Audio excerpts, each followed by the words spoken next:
এই জন্য বিশ্বনবী বলছেন, মুহাম্মদ সাল্লাল্লাহু আলাইহি ওয়াসাল্লাম, তিনি বলছেন যে মহিলারা যেন স্বামীর বদনাম না করে। কেন বলছে এই কথা? মহিলারা যারা পর্দা করে, 5 ওয়াক্ত নামাজ পড়ে, তারা অবশ্যই ভালো কাজ করে, আল্লাহর ইবাদত করে। তো তারা কিন্তু সারাদিন সবার জন্য রান্না করে, সব কাজ করে, এটা তাদের একটা ইবাদত। তো তারা ঘরের ভিতর থেকে যে কাজটাই করে আল্লাহ তাআলা সেটা ইবাদত হিসেবে কবুল করেন। তো মহিলারা যদি স্বামীর বদনাম করে, সে একটা বদনামই তার নেকামলগুলোকে নষ্ট করার জন্য যথেষ্ট। আর আমি মনে করি একটা ভালো মহিলা কখনোই তার স্বামীর গীবত করে না, বদনাম করে না। কোনো একটা মানুষই পারফেক্ট হয় না, কোনো মানুষই তার মনের মতো হয় না, মনের মতো করে নিতে হয় তাকে।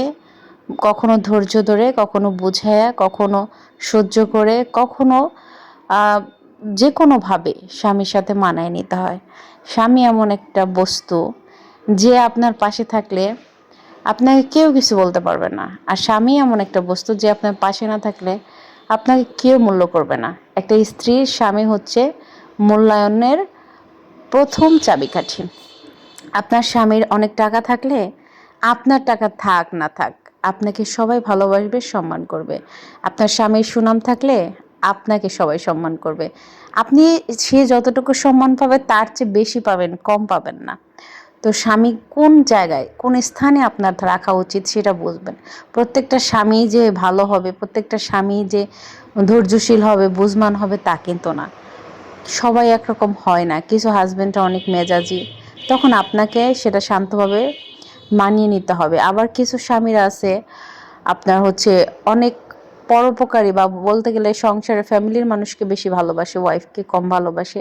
সেটাও আপনাকে মানিয়ে বুঝিয়ে আপনার প্রসেস মতো করে আপনাকে গুছিয়ে নিতে হবে। তো কখনোই ভুলেও স্বামীর বদনাম করবেন না, গীবত করবেন না।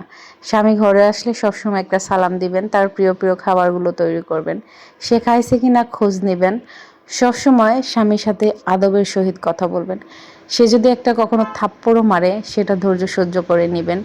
আবার সেটা যদি অতিরিক্ত লেভেলে চলে যায়, অতিরিক্ত মাত্রায় চলে যায়, সেটারও একটা ব্যবস্থা আর ডিসিশন নিতে হবে।